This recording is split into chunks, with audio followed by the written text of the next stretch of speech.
je m'enthousiasme très vite pour des choses et puis après je me dis mais oh là là, dans quoi tu t'es mis Mais quand vous vous engagez, vous allez au bout quand même. Oui, Vous j'essaie jamais d'aller au machine bout. machine arrière. Oui, oui, mais alors quelquefois je me retrouve submergé et je me dis voilà, tu vas pas y arriver. Donc, mais c'est comme ça toujours. Et, Puis il n'y a pas que pour on le arrive. travail, hein. Vous ne savez pas dire non non plus à une entrecôte frites sauce maroilles, par exemple. Oui, oui, oui. Je vous avais dit que j'étais gourmand. Gourmand, Oui, c'était un gros défaut, ça, hein. j'aime la bonne cuisine. Oui, oui, oui. Donc ça se voit, j'ai un peu Bon, dans la région, c'est pas un défaut. Votre source d'inspiration, alors là, vous m'avez dit le questionnement, mais c'était un peu plus compliqué que ça. C'est des questions que les gens se posent, et est-ce que vous vous posez les mêmes questions? Oui, ben dans les chansons qu'on écrit, c'est souvent ça. C'est-à-dire qu'on n'essaie pas d'apporter des solutions toutes faites, mais l'idée, c'est plutôt de dire, est-ce que vous posez les mêmes questions que moi sur tel ou tel sujet, que ce soit sur l'actualité ou sur des émotions personnelles, comment voyez-vous l'avenir? Donc voilà, c'est vraiment mon propre questionnement que j'essaie de partager avec les autres. D'où aussi les questions parfois sur l'environnement, sur l'amour, des grands thèmes de société en fait. Oui, tout à fait. Votre astuce zen, c'est de marcher. Vous faites oui, pour vous vider l'esprit. Oui, dès que je me sens pas trop bien, pas très serein, je pars longtemps et même c'est d'ailleurs aussi une source d'inspiration de marcher, mais ça me repose.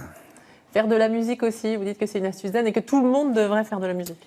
Oui, je conseille à tout le monde de pratiquer un instrument, même en tant qu'amateur, parce que dès qu'on est, si on n'a pas le moral ou quoi que ce soit, prendre un instrument de musique et jouer, je trouve que ça canalise pas mal de choses, et je me sens toujours mieux après qu'avant de prendre l'instrument. Donc je le conseille à tout le monde.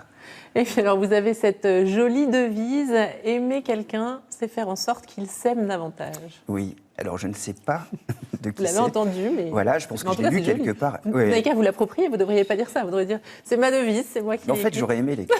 J'aurais aimé l'écrire, mais c'est une phrase à laquelle je réfléchis souvent. Je trouve qu'il y a énormément de choses sur l'amour, et l'amour en général, hein, dans un couple, mais aussi avec ses enfants, sa famille, de manière générale, ses amis.